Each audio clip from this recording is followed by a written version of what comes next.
Okay, we are live. Welcome everyone to the Ink Live on a Thursday. Great to be with you all. Glad you're back, coming back in. As always, in the chat, you can tell us where you're coming in from geographically, as well as psychiatrically, emotionally, spiritually in these crazy times that we're in. I am very excited to have a special guest today, a philosopher, thinker, sage who can kind of go beneath and beyond these times, Olufemi Taiwo. Thank you so much for joining us. You're a philosophy professor at Georgetown, author of books including Elite Capture, which we featured in the Ink a little time ago and was really such a compelling analysis. So thank you for being with us. Your first Substack Live, so it's an important moment. So I wanted to start by asking you. You're an academic who doesn't just stay in academia, and too many academics, I think lock themselves in the room. You're out there, and one of the things you've been saying out there of late is talking about quote unquote Liberation Day. And I wanted to ask you in the kind of light of the day, the announcement, the chaos that has ensued, the pushback from business interests that didn't like it and really started to have maybe the first bits of daylight with Trump, and then Trump's retreat, a rare example of retreat. Um, what was Liberation Day, and what did we learn about how America works from it? I think historians decades from now will still be trying to answer that question. I think the most traction we can get on it now is what I perceive as the total absence of either a plan or ideology. Right? I think the president and the administration has um, occasionally concrete goals, obviously mass deportation, obviously something about manufacturing or the vibe around manufacturing. It has desires to make other countries, come supplicating themselves to the negotiating table. But it doesn't have, as far as I can tell, anything like principles, either moral or even strategic principles. They just kind of Right. try things, right? And await the discipline of reality, or await the fulfillment of their fantasies, right? And in this case it was the disciplinary end. I perceive the little insider trading on the back end as just an attempt to claw something that could be claimed as a W for the administration, but generally my perception is that the administration tried to push a bold policy and they were disciplined by capital.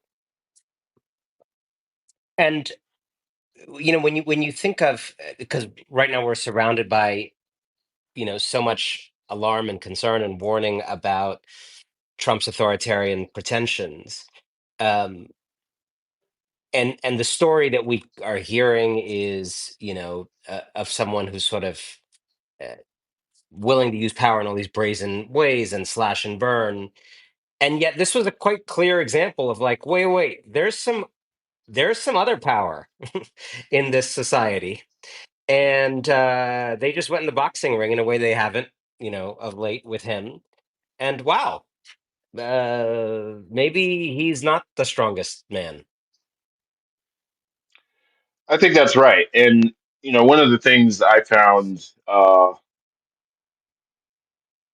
an interesting kind of echo of that within the orbit of the administration is a version of that kind of played itself out in the intra-Trump dynamics, where um, Elon Musk, I think, had a different view about tariffs than did Trump, and I think uh, perhaps might have thought that he would be more influential on that score than he ended up being, or more influential sooner, as the case may be, and thought that he had earned a level of influence both with his political action and just the fact that he is a very, very rich man. And as it turns out, there are other rich people, both in those particular rooms and in the world. And there are limits even for the rich and powerful. And do you think, I mean, obviously, to the extent that the episode has revealed just how powerful the forces of big capital are, it's obviously not great news, not a great thing to be revealed. However, I wonder if, given the authoritarian pretensions of Trump, the fact that there is like other power out there that can be used as a shield to do bad stuff, even though that power is terrible power, does it provide any measure of uh, hope for people's movements to say, okay, are there ways to use this schism? Are there ways to use the daylight to shield the country from other forms of damage that maybe business people won't like? I think it does. I think a lot of the power of the administration is the kind of mystique it's built for itself just by projecting confidence in a certain way. And so anything that chips at that, anything that reminds people that at the end of the day, these are just human beings with the same vulnerabilities and frailties that we all have, and just a few more dollars. But they're not invincible. They're demonstrably not invincible. And maybe to your other point, there are schisms, meaningful schisms among the people lined up behind the administration that can be exploited. I would be, you know, if I were an organizer, hypothetically speaking, I would be smelling a little blood in the water. But yeah. Um, how do you? I wonder, as someone who's thought a lot about the larger workings of American society, how you made sense of this being a red line for those interests versus so many other things that are also damaging. I mean, for example, the war on undocumented people is also bad for capital in all kinds of ways. I think not really having free and fair elections generally is not particularly, good for business interests either. It's good to have a stable country with, courts and stuff like that. It's good for businesses. Um, I I wonder why was it just that this was so tangible and measurable and like you could see on your phone how much money you'd lost? Why was this why were people suddenly having courage that we have obviously been unable to rouse in them for like a decade? Yeah, I mean, I think one reading of it is that they found courage they didn't have, but I think the other reading is just their interests are narrower, um, both objectively and their own understanding of their interests are much narrower than I think we're accustomed to thinking about. I think you and I would think, you know, don't even rich people have an interest in, breathable air and uh, clean water and food and drugs that aren't contaminated? And, I think objectively that they have that interest, but I also read who they support politically, and I can't find evidence that they believe themselves to have those interests, Right. right? They have an interest in What I those things can in New Zealand where they're all going to go. Yeah, exactly. Right. What's the water quality in my bunker? But you know, the interests that capital and capitalists have in the workings of a political system are the narrow interests of predictable, stable returns to investment. Right. So capitalists will accept suboptimal political systems. They will accept suboptimal human rights regimes, far far from suboptimal, far below the threshold of suboptimal. What they won't accept is a decision making environment that is incompatible with investment. So any law and order, any political stability, no matter how draconian, no matter how brutally established, can generate investability for capital. If I can predict that the trains will run and I can predict that the trains will be carrying my Coca Cola shipments, then that's good enough for the purpose of you know, appeasing my fellow shareholders. And that is the calculus. And that's the thing that Trump violated. Him shipping barbers and engineers off to prisons in El Salvador for the crime of trying to feed their families is not a threat to that. Him announcing tariffs with numbers picked at random is a threat to that stability and investability. I mean, some of your posts this morning, you were almost describing what happened, although it's kind of a mixing of metaphors in the way I'm going to put it. But it was almost like an investment strike. Like we've talked about, general strikes and all these other kinds of strikes. It was almost like that they went on a capital strike. I mean, yeah, the market didn't go down. I mean, going down means people are taking money that is in the market and they are selling what they have and keeping the cash. That's how it goes down. So it's a kind of like rich person's pinstriped civil disobedience. Absolutely, and I think it is useful, and lots of labor historians and Marxist scholars do like to talk about it in terms of capital going on strike. Right, capital can organize, and in fact, they have been organizing in ways that I think we would find even more straightforwardly visible, legible as organizing. Groups of businessmen uh, getting together to see if they can lobby the Trump administration to have more sensible policies on tariffs. Sometimes it's just herd behavior. Sometimes it is deliberate, organized, orchestrated group behavior. But capital will exert pressure on governments to enforce the kind of policies that they want. And when we talk about more abstract terms like business confidence or investability, that's ultimately what we're talking about. Capital organizing itself to discipline governments, to discipline publics, to discipline state apparatuses and political actors that it doesn't like. From what I understand, you and I are both from Ohio, um, Yep. which is a big source of pride for me, medium source of pride for me. Um, I, and I was thinking about growing up in Ohio and how different Ohio is different from where I live now, but in New York, but it's also the era was different. And here's something I struggle with that I wanted to ask you about. You've written a lot about movements for progress and their their successes, their failures, where they fall short, their kind of misbegotten ideas. Um, I sometimes struggle to think about the story of progress, even relative to when I was growing up, when you were growing up. You're a decade younger than me.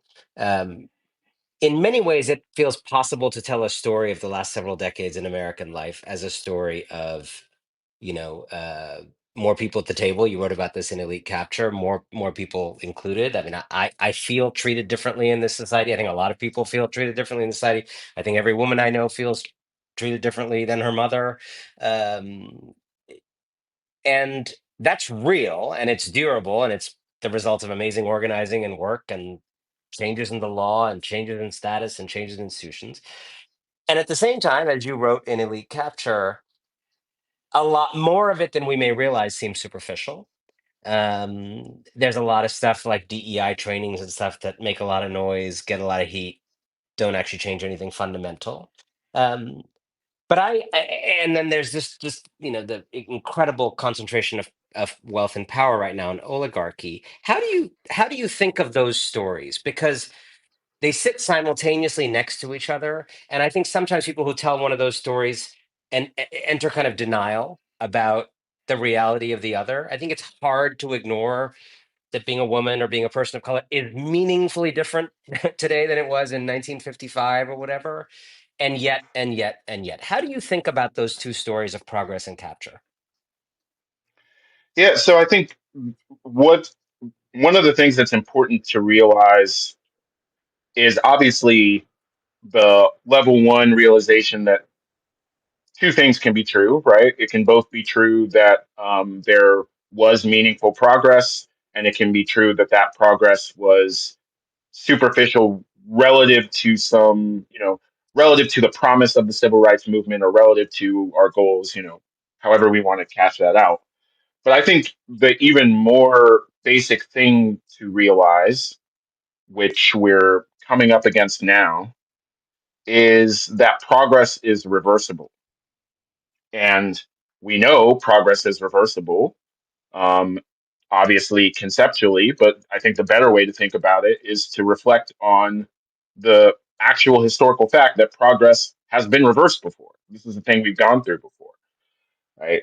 After the U.S. Civil War, and in fact, during the U.S. Civil War, you had an integrated federal workforce, a racially integrated federal workforce. You had black civil servants, and as the decades went after the Civil War, you had more and more uh, black people in civil service positions climbing up the ranks, uh, having salaries and having job responsibilities that were commensurate with their abilities and with their experience in those positions.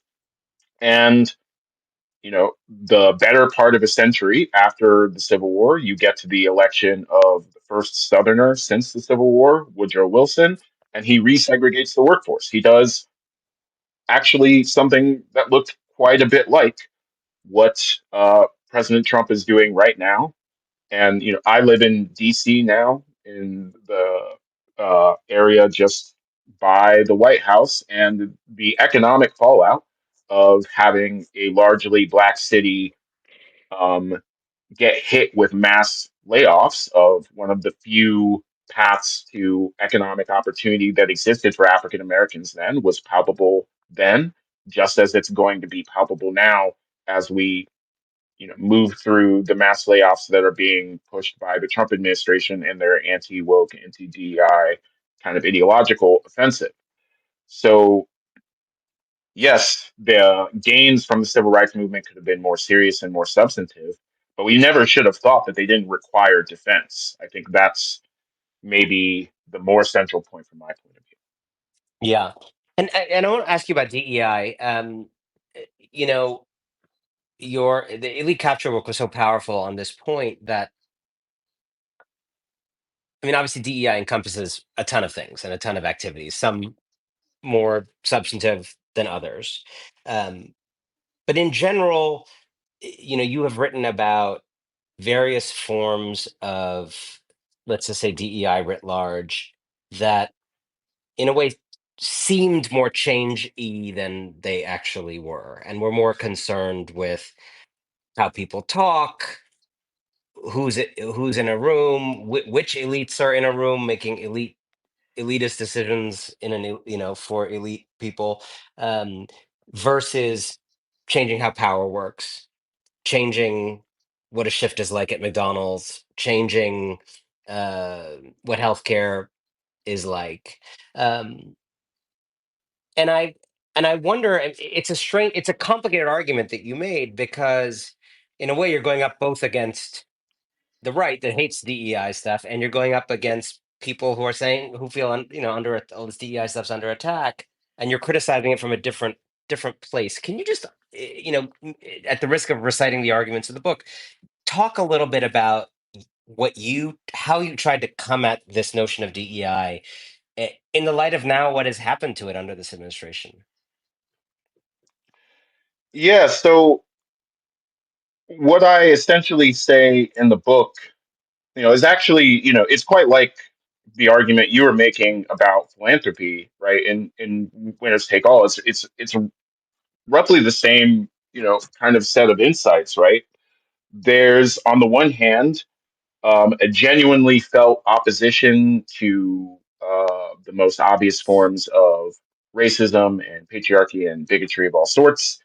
On the other hand, there's a recognition that the people, actors, and institutions that you have to appeal to do something about that also have some goodies for the kinds of people who are well positioned enough to enter them, right? What version of anti-racism are you going to push at Chase Bank, right? Is it the one that involves the disintegration of institutions like Chase Bank in favor of public banks, or is it the one where we put Ida B. Wells's name on something, some award that we give each other at the fancy dinner, right? If The you're IMB Wells a Platinum career, card.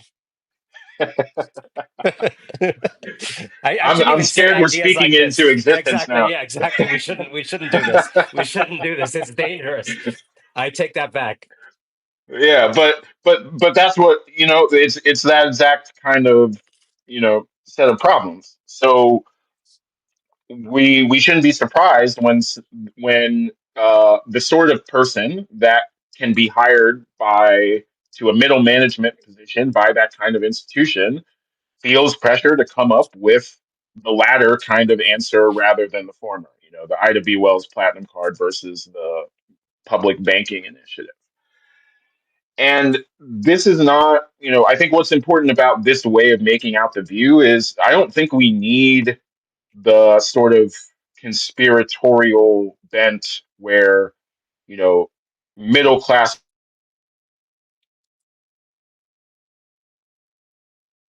trying to find the way to undermine feminism or trying to find the way to undermine anti-racism.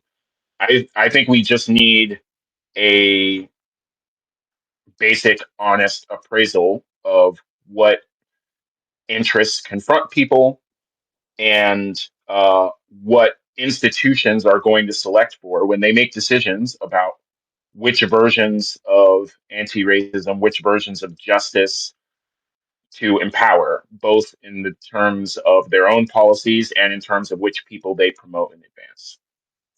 Now, I imagine there might be people watching this right now or watching it later who went to some of those trainings at their work or at their school, and or who were students and felt they learned stuff in school that were, or their kids are learning stuff in school that was not taught before, and they feel some value in that. Um, and now all that stuff's being attacked. Now, books are being stripped out of schools, etc. How do you, I mean, given what a problematic thing you describe or limited thing you describe DEI as being, how do you, I wonder, just from your point of view, how do you fight that onslaught when it's not really something you're particularly keen to defend? Is there, do you put forward what it should have been all along? I mean, obviously, I'm sure you don't love book bans, but how do you fight in defense of a incredibly flawed thing? I think it's just a matter of attentional focus, right? So there's a wide spectrum of things that are being attacked by uh, the present administration and the anti woke backlash, which includes workplace trainings, which includes, those weird CIA ads about people of different backgrounds. Yeah. Uh, and I'm just not going to talk about those, right? Like when I'm going to make it clear through what I choose to defend, what the kind of rational kernel was there, which is, students should get to learn at K through 12 in higher ed about the actual history of this country and every other country, right? That is where the fight is for my point of view.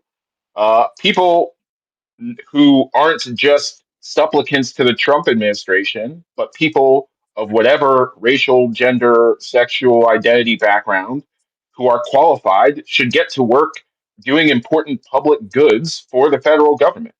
So when they fire people doing research that they don't like, or fire people of the wrong identities doing stuff that they do like when they fire black military officials or women military officials. And I condemn the racism of that. I'm making clear what my priorities are, even as they might diverge from the total breadth of things that people complain about under the heading of wokeness or DEI. Yeah. Anti-discrimination, that was good. Uh, Lack of ideological red baiting, that's good too. Um, I wanted to ask you, we're approaching now the fifth anniversary of death of George Floyd and the protests that grew in the wake of that. Um, Also, obviously, 5 years since COVID hit this country. Um, I wonder, with the view of 5 years behind us and the perspective that that affords, what do you think the George Floyd moment, that summer, those protests, those arguments, all the white people drinking Chardonnay in book clubs and reading, Robin DiAngelo and Ta-Nehisi like, where 5 years on, did any of that do anything? Do you think in some ways America meaningfully changed? Was it purely a blip, and 5 years on, like it's as if it didn't happen? How do you assess what that led to, if anything? Obviously, in the straightforward policy terms, it didn't lead to the kind of victories that protesters hoped for. But I think, you know, just in the spirit of thinking seriously about backlash politics, one of the things it led to is what we're experiencing right now, right? Where the right wing saw regular people, the kind of people that just go to book club and brunch, coming out in defense of protests against racism and police brutality, and they freaked the fuck out, right? They realized that, at least at that time, they were losing a generational long struggle for what the political common sense was going to be in this country. It didn't take, a Berkeley radical to see what was wrong with racist policing. It didn't take, somebody with pink hair and they them pronouns to have a political analysis of what's wrong with stomping on someone's back until they die. And if Anti-racism they was lose the, going normie. yeah. And, actually, the fact that regular brunch goers were out on the streets was a show of the strength of anti-racism at that time, and we should be leaning into that. You know, I am team brunch. If the brunch people and the yoga people and the whatever bougie low key misogynist thing we want to do to identify these people. I want those people on my side. I don't want them on team racism, right? And we should be encouraging all those people to fight now. Not just for George Floyd, not just for Breonna Taylor, not just for other people who have to deal with police brutality in its worst forms, but now for themselves, because I think it is clearer than it's ever been, although it's always been true, that the people lined up in defense of the murders of George Floyd are the people lined up against the death, looting, and destruction for all of us. Um, you obviously are at a university. You're an academic. You teach at a university. Um, I actually haven't followed if Georgetown has been in particular crosshairs the way Columbia and other places have, but I'm sure it will if it hasn't in a big way. I hear different things from people I know who teach on campuses. I think for some people, they already feel like it's at a 10. They feel like this is the Red Scare. They feel like this is like, you know, they could be kind of have a door knock at any moment. There's a real terror. There are some people who've left the country already, and I think I hear from others who are more wait and see, and I'm just going to do my work, and I'm going to say my piece. I wonder if you could just describe in your so how do you think of it personally, and in your world. Obviously, like if I were the Trump regime, like you'd be one of the early people I'd come for. So I mean that as a very high compliment to you. So how do you think and feel about being on campus right now? What is it like? I'm concerned. We're all concerned.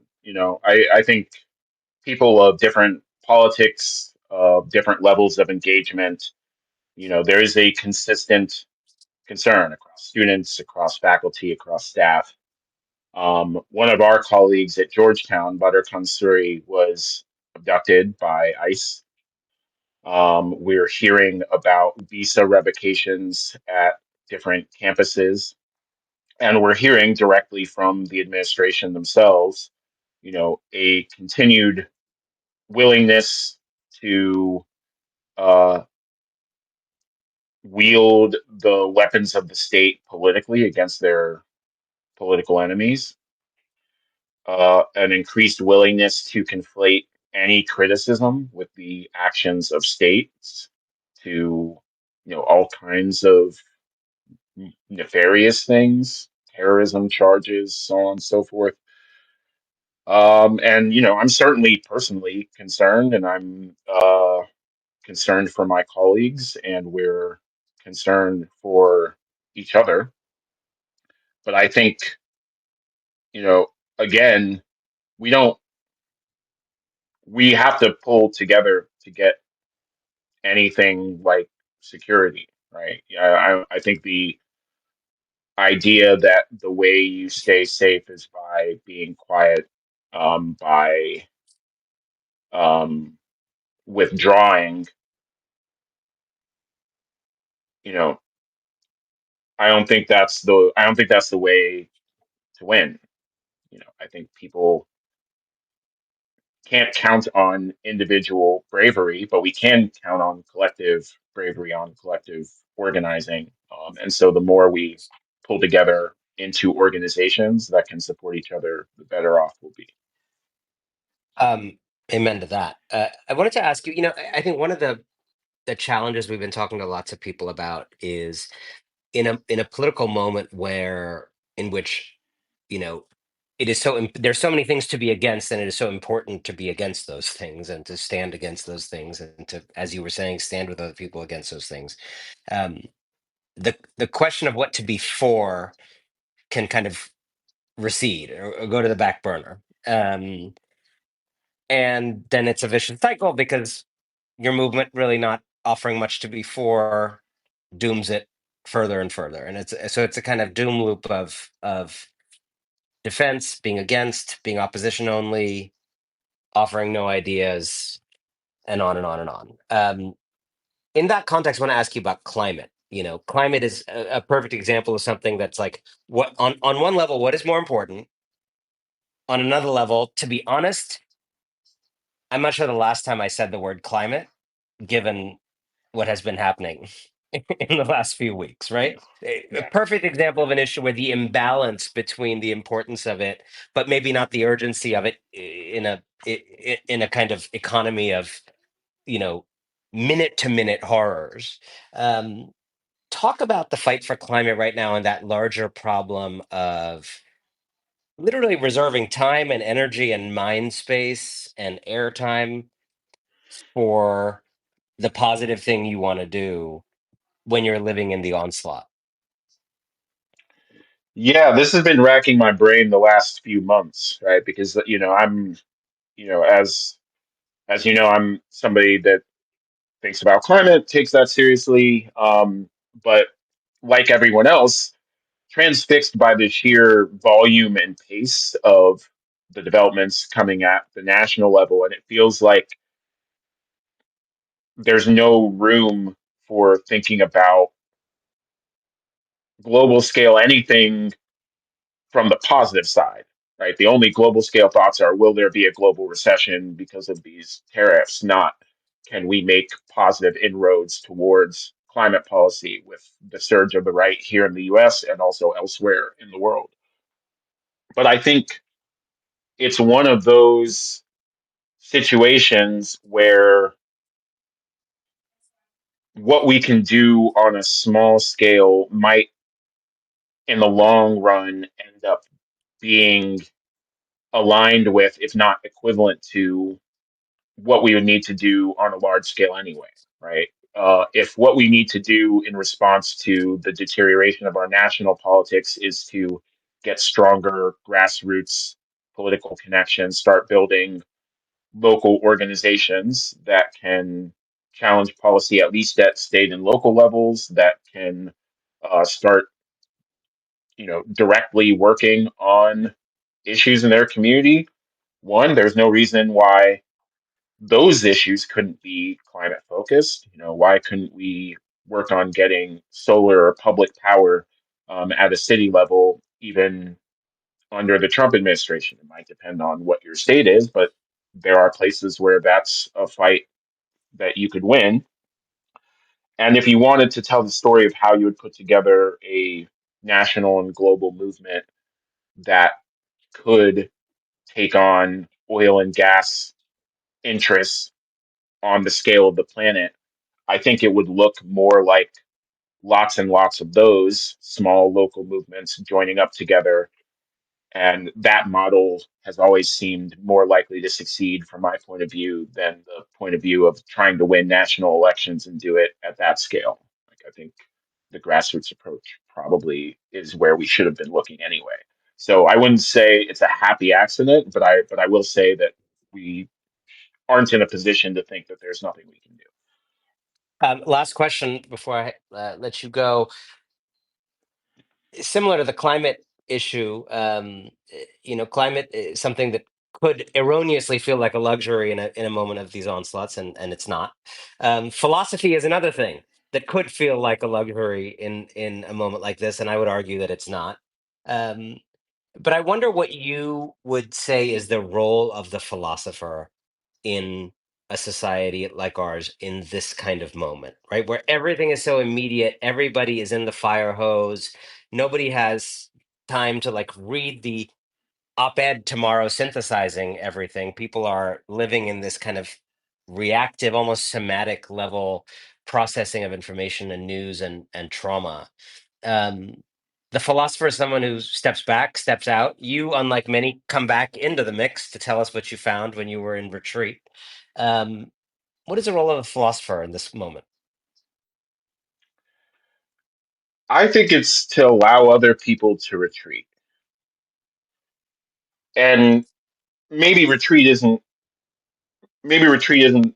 the word to use. Maybe step back and reflect, something like that, right? But I think exactly as you put it, living through these times when there's so much news happening and it seems like the ground is shifting under us, it's very difficult to do the kind of deep reflection on what we want to accomplish and not just like what plans of the opposition we want to frustrate. It's very hard to get the distance to think what do we value, right? What do we want? What's What our do we theory think of is a life? What's our permissible theory of way? a society? Yeah. And the thing about philosophy, at least in its ideal form, as I think about it, is that those are communal conversations, right? Even Plato, of all the ancient philosophers, all his works are dialogues. It's a bunch of people getting together to talk through. Here's what I think it is. Here's what you think it is. Here's what I would say to that, because that's the ideal form of philosophy. And I think the ideal role of philosophers in these times is to be the kind of person that can facilitate those conversations and to be, one less person who is only thinking about the short term, only thinking about what's in front of us. And I think, if more of us can get involved that way, that would be good. That's fantastic. Thank you so much for joining us, Olufemi Taiwo. Elite Capture is your most recent book. Is that the most recent or reconsidering? Yeah. Yep. And so if folks could actually drop the link to that book in the chat, a few of you could do that. That'd be helpful so others can find it. Thank you for joining us. Really, really appreciate it. And now, as they say, and now for something different. We got Michael Cohen, Donald Trump's former attorney, is coming up next on the show. So, Oh, wow. giving people a little bit of everything. But thank you so much for joining us, Professor. Really, really appreciate it. Thanks for having me. Appreciate it.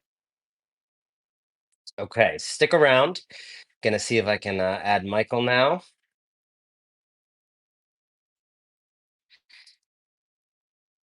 I'm loving this pairing. I'm loving this pairing. I'm feeling if I ran a restaurant, I would put this pairing of Olufemi Taiwo and Michael Cohen very prominently on the menu. Um, Hey, there we go. How you doing, I'm doing great. Just trying to set myself up here. ladies Having a and little bit gentlemen? of We a got little, unlike you, what having a little bit of a hair day. our hair's starting to look I don't know. look-alike. Yours is always perfect. Well, really, really happy to have Michael Cohen back on the show. Needs no introduction, but former attorney to Donald Trump, now biggest thorn in Donald Trump's side. Well, I appreciate that moniker, but I would say that there's a lot of people who are actually probably taking that moniker to a whole nother level. I mean, there are groups of individuals that are going after every single ridiculous policy provision, every ridiculous executive order, whether it's going to be like the one that they signed today going after Chris Krebs or Miles Taylor, both of whom he signed executive orders calling for investigations, whether it's the shower head water pressure act that he's now trying to pass through because the water, and he's got this thing. I don't know where this came from. This It's was so funny. never on his mind before. All of a sudden, it's all about water. He switched on the water for California. So California, you don't need to worry about that anymore. He's now worried about shower head water pressure in your homes and in your apartments. I don't know where this is coming You know from. how they say, Michael, you know how they say you should never go to the grocery store when you're hungry? Right. I think it's also the case that you should not do executive orders when you're thirsty because it may lead to bad policy ideas. Can I start? Because I I have to start by asking you, Donald Trump, art of the deal, retreat is not the guy's favorite place to go. Retreat and capitulation is something he almost avoids at all costs. All the Roy Cohen lessons that we've talked about, retreat is sort of the last thing. And yet this week we had retreat. It's rare for us to watch a guy just be like, okay, sorry. I mean, to the extent that he does that. I wondered, you having known him that way, what did you make of this week's retreat? Okay. So the word retreat is an Anand word. It's not a word that you will hear come out of Trump's mouth. It's not a word that you will hear come out of any of his enablers or any of the sycophants that are around him. In fact, as we speak right now, live, there is a table conference going on where Pam Bondi and others are sitting there. The Secretary of Agriculture, they are all there right now, basically kissing the ass of the king. Mr. President, thanks to you, we have now secured over $500 million worth of cocaine that was being transported into Florida to kill our children, thanks to you and your policy. I don't know, I thought the transportation and distribution of cocaine, even in Florida, still remained illegal, so I'm not sure where they're talking about. But my point on bringing that up is because he's not retreating. He's not claiming that this was anything other than a W, a win, and a big win, a big win. It's kind of the biggest win that you've ever seen. In fact, how did they go and they describe this win? Trump is responsible now for the largest single day increase in the market in at least the last 16 years, if not ever. He doesn't acknowledge that as a result, since he decided these tariffs, that he's created the largest loss in the market ever in U.S. history. That's not part of the narrative. It is nothing but a win. You listen to Besant, you listen to, I forget the name of the guy. He's always laughing and with the little beady glasses, always on the front lawn, with an H, like Heskel or something like that. I don't know. Hassett. When Hassett comes out there, or when Lutnick comes out there, and what is it that they turn around and they tell you? This is the art of the deal. You have Caroline Levitt. This is the art of the deal. But do He has you, so brought I what understand that's the spin. my point being, he has brought the entire world to their knees. They are now calling him at rapid pace, begging, not asking, begging him to withdraw the tariffs from their country, and they are now in a position that they have to negotiate at the table so that America will have a free and fair trade. He's calling it a win. You call it a But retreat. but what I'm not clear on is I understand that's their spin, but do you think because he got everybody to come to the table and negotiate, even though he ended up pulling back, do you think, in terms of what he was trying to accomplish, do you think it was more successful than meets the eye? Okay, so what I think or what you think is irrelevant. It's the 77 million people that voted for him that we need to explain in baby talk. Trump policy bad, right? Reading the Trump policy tariffs, good.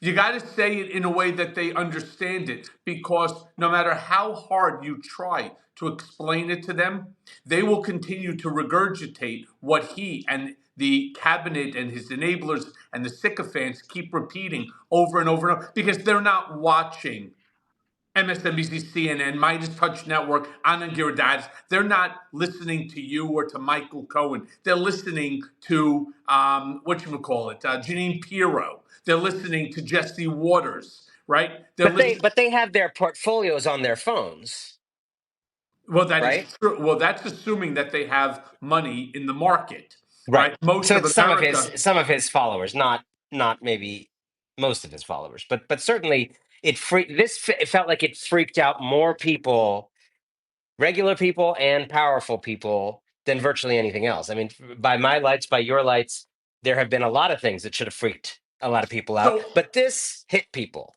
Right. So, of course it did, because these are the type of things that he cannot run away from. And you mentioned it. You go onto your cell phone, you go to your computer, you check your 401k. If it comes by paper, you look last month and then you look this month and you're like, holy shit, I just lost 20% of my 401k, which I was intending to use as supplemental income for my retirement. I mean, they're watching their life savings, their retirement, they're watching it just evaporate. I won't be able to retire at 70. Who knows if I'll even be able to retire at 75?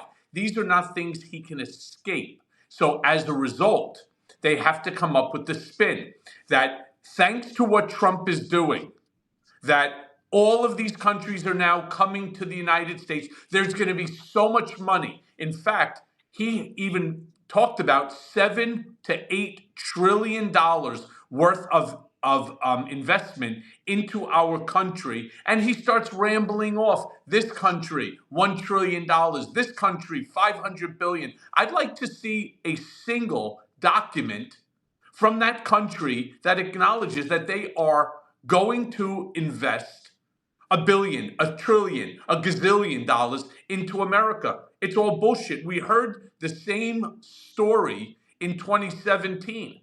You remember when he went to Riyadh? He came back. He said there was 250 billion from this country, 250 from this one, 250, and I did it all in a weekend. I did it all in a weekend, right? Meanwhile, not a dollar of that investment money came to the United States. Here's why and what you said at the beginning amplified this concern that I have. Um, I try to think about, as a writer, as much as I can, how I am seeing something versus how I could imagine other people are seeing it. And of course, I try to talk to people to find out how other people see it.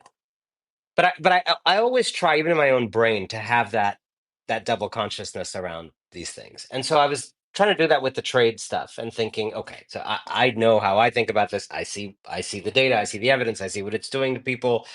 I think philosophically it's a bad idea. But I try to have that other lens. And the most generous other lens I could have of how someone could read it is, and like it, is if you view the world through the prism that I think Trump himself does, which is everything is just domination and submission. Everything is just, I'm stepping on you or you're stepping on me, right? Probably his stuff with his dad going all the way back, right?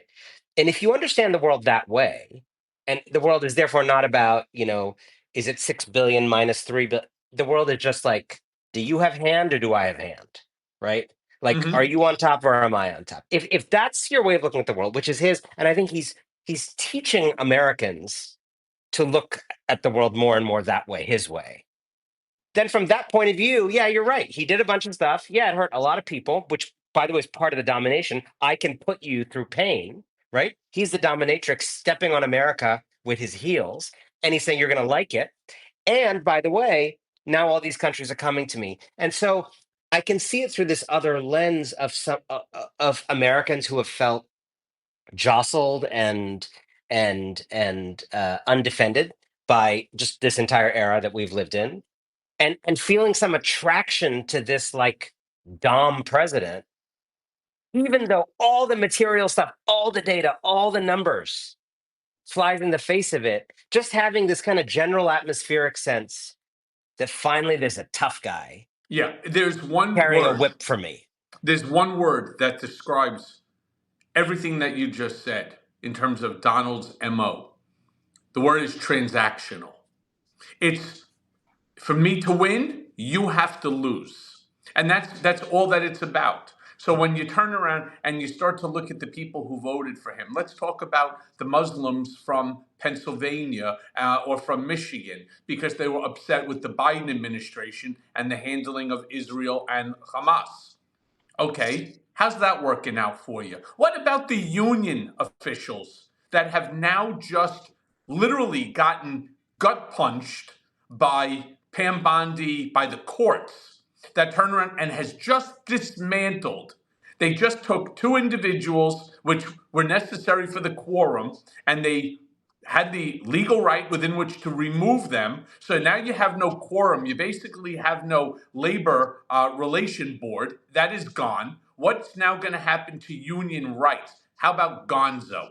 Right? These are all the things. Every person that I warned, every person, Anna, that you warned, going back now a long time, that these are the things that are going to happen. They are now coming to fruition. And despite being warned, you realized that he was going to do it, and not because I said it or you, because he said it himself, that he was intending to dismantle government. It's too bloated, put it in the hands of loyalists. And as a result of those loyalists, he now, in essence, has agencies and programs in all departments that are basically a additional arm of the White House that he could use and weaponize against anyone he wants, including, and possibly the most dangerous of them all, is the Department of Justice. As somebody right now, I was prior to Trump and all of this craziness, I was the first and only political prisoner held by my own country because I refused to waive my First Amendment constitutional right. Now, we're watching, even though that they're not protected by the Constitution, they're not Americans, we're watching students, we're watching professors, we're watching individuals on student visas being deported, being thrown out of the country, being incarcerated and moved from one state to another simply because he doesn't like what they are discussing. He doesn't like their concept of illegal protest. Well, that's the whole basis of the First Amendment. Look, whether you're pro Israel, pro Palestine, whether you're somewhere in between, that's not even the point here. The point is, they are now stepping on your right to say what you want. He's angry, for example, let me go back to Miles Taylor, who was with the Department of Homeland Security during the first administration. He came out and he wrote a book. And he didn't put his name on it. He signed for the book as anonymous, his nom de plume. Well, it came out. Miles himself, I believe, came out and said he was the one who wrote the book. They are now launching investigations, DOJ investigations, into Miles Taylor for his writing of this book, for disseminating what Trump and his group of loyalists deem to be confidential, top secret information that Trump did not declassify or permit. Do you realize how dangerous this is? Everything that I had warned and everything I had said that if they could do it to me, that I was being used as the litmus test. If they could do it to me, they will do it to you. He's trying to invoke fear into everyone, yourself as well. Listen, your Substack, your ink, writing doesn't sit well with him because you're not praising him. If he sneezes, it needs to be written by you that it's the greatest sneeze in the history of the world. A Nobody else beautiful has ever sneeze. sneezed that well. And if you don't, you are now what he deems to be an enemy of the state. And he is controlling all of the levers of government. He's stripping the legislative branch of their power. He's stripping the judiciary. Now that you saw this recent decision that just came down from the Court of Appeals, I mean, he is racking up judicial wins. And who's going to suffer? We are. We are. How do you? I wonder how you viewed it this week. There was at least something a little satisfying in realizing that there are people even he is scared of, right? And these CEOs revolting at all that wealth being wiped out. These finance people, the Japanese selling bonds yesterday. Um, at least there was a little bit of a sense. I understand they're claiming a win, but like they got disciplined by reality a little bit. And we haven't seen that kind of disciplining by reality really at all since he took office again. Um, who do you think he's actually scared of? No one.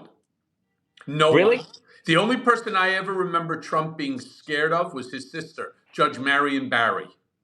He used to turn and he used to say to me, she's tough. He goes, I've been afraid of her my whole life. When she would yell at him, he actually stood up at attention.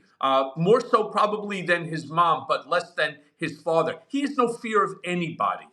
Zero. He's not afraid of Jamie Dimon. He's not afraid of what's his name, Bill Ackman. He's not afraid of any of them because in any bad moment, in any negative thought that he has to destroy them, it would take him simply the signing of an executive order and their ass would be in the ground.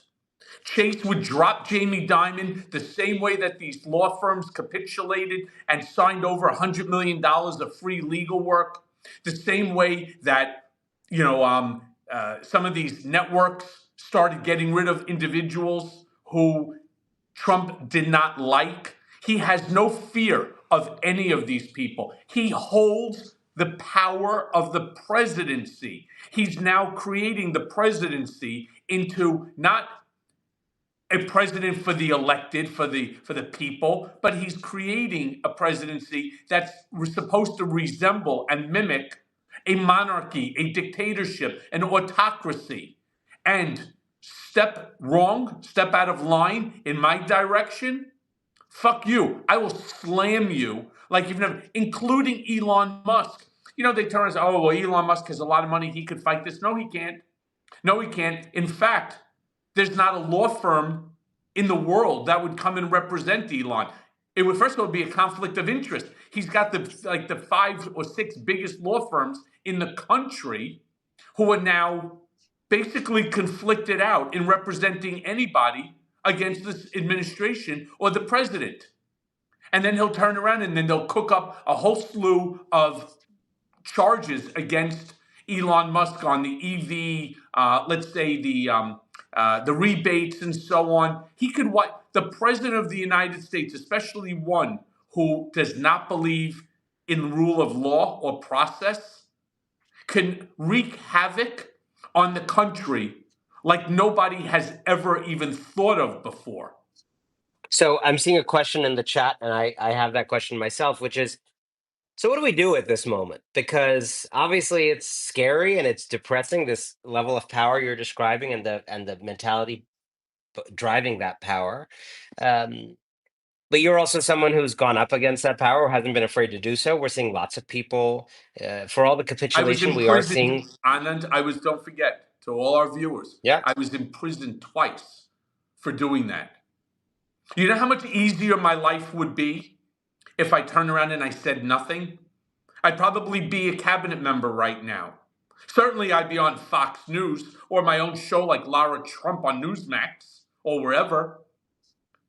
I wouldn't be trying to every day express these types of views in order to wake up Americans who thought that Trump was going to be the great American hope to restore our country to greatness, despite the fact we had the best economy in the history of the world. So what do we do? Stay vigilant, stay connected to the community, meaning Anand and your show, my show. In fact, I'm taking my show along with Jim Acosta on the road In Tuesday. person. In person, Yep, right? in person. Tuesday is the first town hall that we're doing in New York City. Certainly, you're invited. You can be my guest, Anand. I'm going to call it the No Fear Tour because that's what you have to have. We need to last long enough in order to ensure the midterms go the right way. You know, there's only three options here. The first option is you take the House, but you lose the Senate. Not the best of them all, but at least it'll open up the ability to make him into a lame duck president.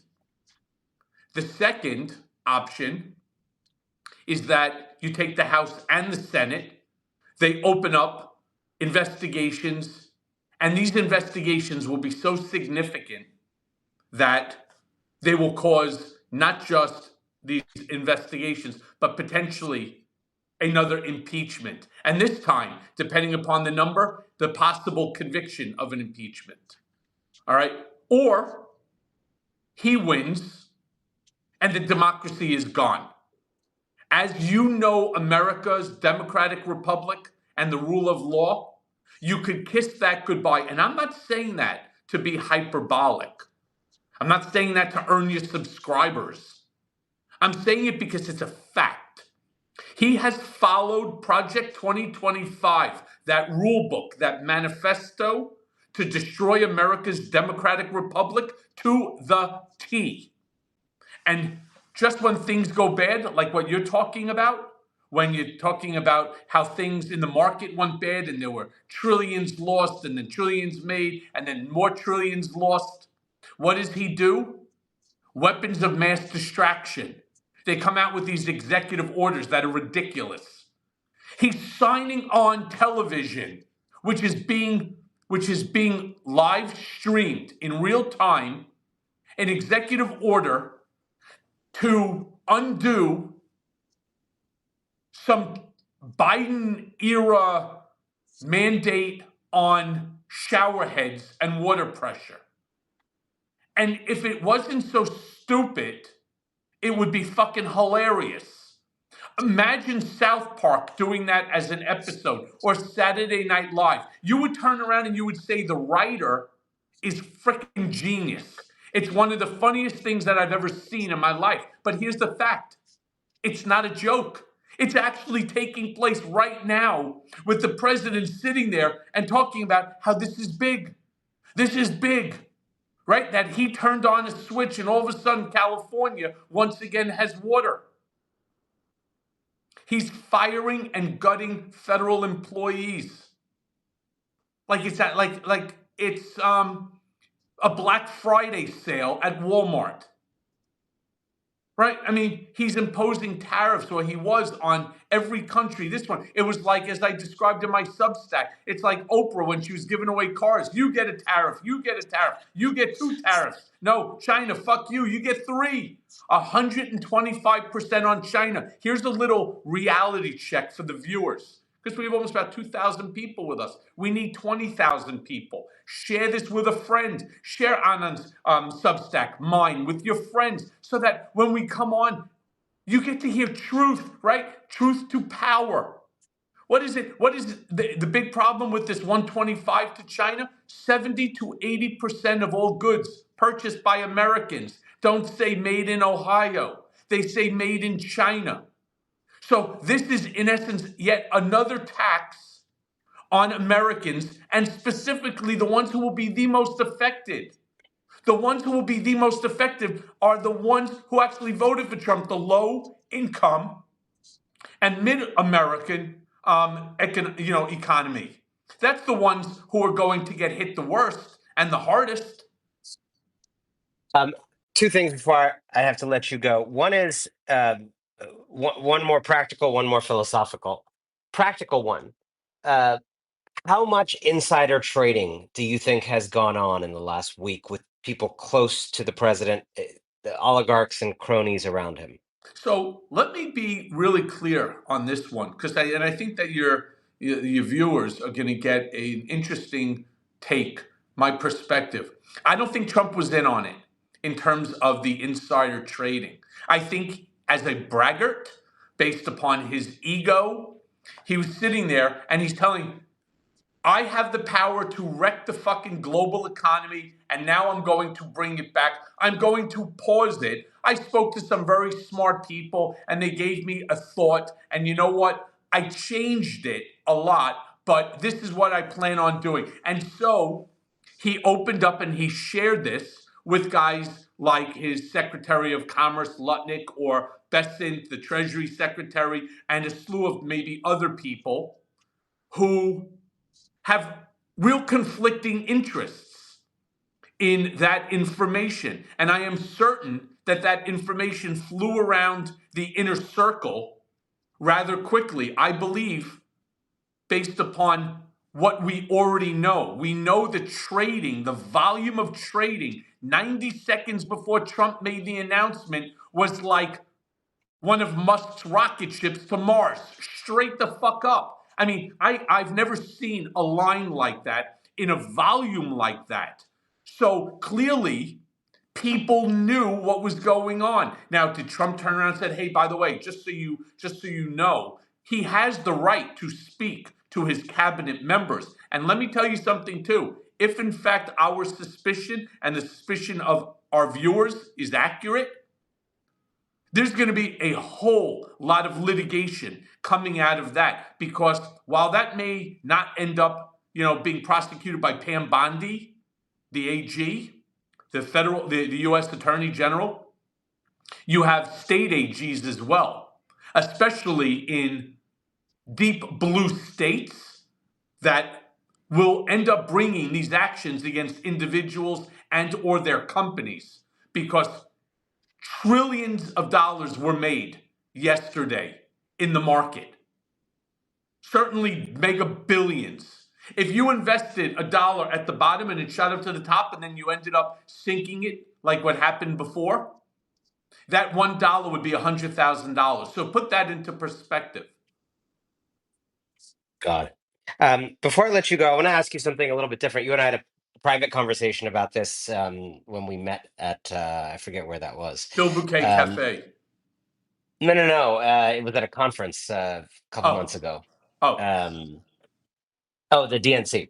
Um, how do you, given what you're holding, what you've held, what you've dealt with, what you've gone through to fight this administration, what you're holding now in terms of all the knowledge and of what's happening, and the same way everybody else on this stream, I mean, everybody on this stream has not gone to prison the way you have, but are experiencing the blizzard of insanity the way you are. Um, how do you attempt to keep healthy, keep your mind, you know, working? Like, what do you at a very practical level? Because I think a lot of people are dealing with this just when they open up their, the news on their phone. Like, what are you trying to do to stay sane, given all of this?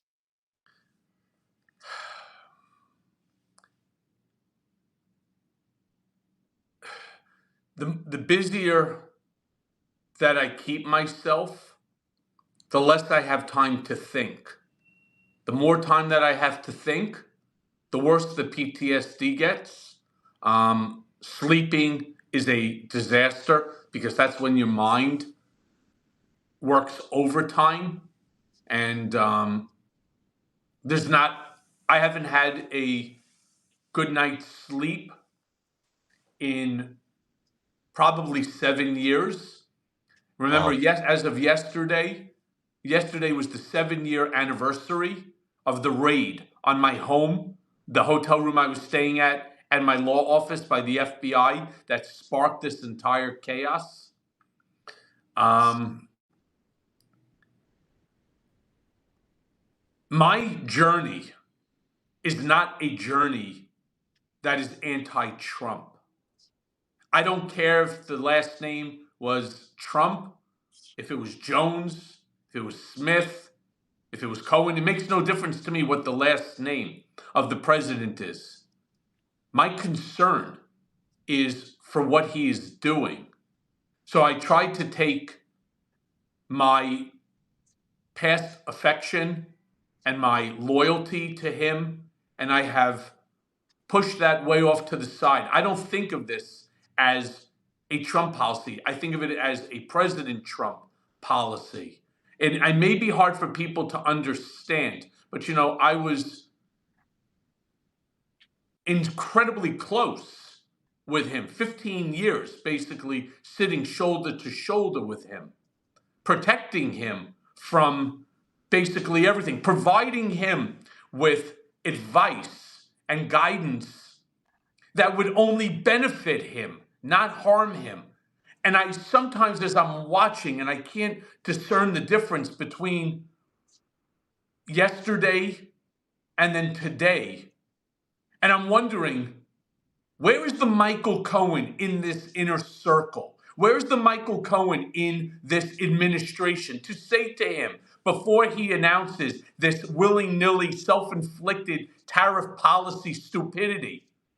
Mr. President, you can't do this. Let me just give you my prediction on how this is going to end up. You, of course, you're going to do whatever you want, but let me give you my prediction. I did that in 2017 after Steve Miller and Steve Bannon convinced him to do what he called the immigration ban, which was really a Muslim ban. And I was in the office shortly thereafter, like a day or so, and he asked me what I thought because they were intending on doing a second round of it. And I said, Mr. President, can I speak freely? He goes, yeah. I said, you fucking crazy? Just like that, in his office. Yeah, are you fucking kidding me? I have hundreds of friends who are Muslim, right? Some of whom is my best friends since 1984.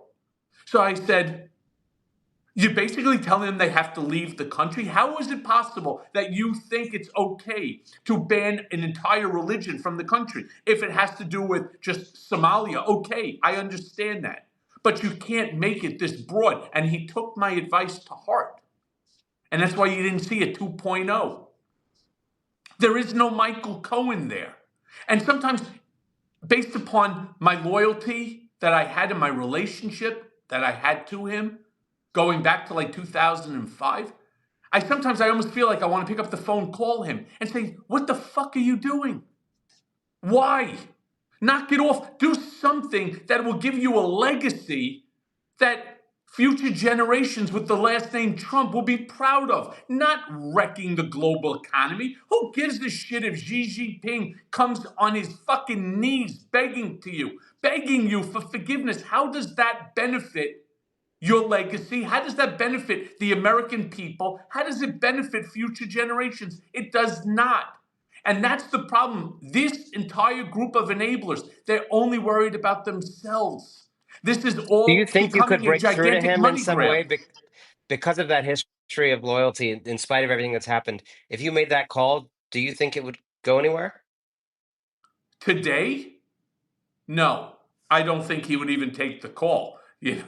I don't think he would even take the call. If the two of us were sitting in a room, just us, and we both were able to lower the fences that we have built around us to protect ourselves from the other, yeah, I'm certain he would have listened. It wouldn't have taken a Bill Ackman or a Jamie Dimon to get him to reverse what he was doing here, because somebody breathed into his ear this notion that these tariffs are going to be great for him. It's going to be a major win. And ultimately, America will be better off for it. It's going to bring back manufacturing. No, it's not. We're never going back to being a manufacturing country. Too expensive in this country to manufacture. Other countries do it better and much cheaper. And so These are the struggles that I live with. I live with anger. I live with sadness. I live with confusion. I live with yesterday being in solitary confinement with no food, no ability to shower, no change of clothing for 51 days, or my 13 months in Otisville, the unconstitutional remand when they first took me because I refused to sign a counterfeit document. Imagine how far Bill Barr's administration, his Department of Justice, went in order to unconstitutionally remand me. They gave me on a document that doesn't exist, that they wrote specifically for me. And when the very first paragraph is a massive First Amendment constitutional violation because I refused to sign that document. I was handcuffed, shackled, stripped out, put into a paper jumpsuit, put into a freezer for 3 hours to the point I thought my teeth were going to fall out of my jaw because I was so cold and my jaw was rattling so hard. I thought my teeth were going to break. I've never felt cold like that before. And then to be transported back to Otisville, to be put back into solitary until, thank God, a million times for Judge Alvin K. Hellerstein and my attorney, Danya Perry, who filed that habeas corpus, and the judge determined it was retaliatory and a violation of my First Amendment Constitution. A federal court judge had to enjoin the United States government, the DOJ, the Attorney General, from continuing to violate my constitutional rights. How does something like this even happen? So for me, this is what, unfortunately, on a loop, exists in my brain all the time. It's what I read. My whole book, Revenge, talks about this. And that's why I think it's important for me to continue to speak up so that it never happens to anyone else ever again. That's almost the journey that, unfortunately, my life has taken me into. And I'm willing to Well, accept it. I know everybody watching this joins me in feeling immensely grateful for your truth-telling voice now, and sorry for what you have to go through every day, not just in the limelight, but just in your own life, in the quiet of your own life, to do that. We are seeing in real time the opposite generally in this society, a society with no bravery, no courage, people capitulating left and right. So it almost is like an alien phenomenon when you see someone who's willing to tell the truth, willing to stand up. As you can see from all the hearts there, a lot of people are very grateful. So thank you. Always appreciate talking to you, and always appreciate your voice. And take care of yourself. And very soon, that coffee, my brother. Yes, looking forward to it. Thanks, pal. All right. Thanks, everyone.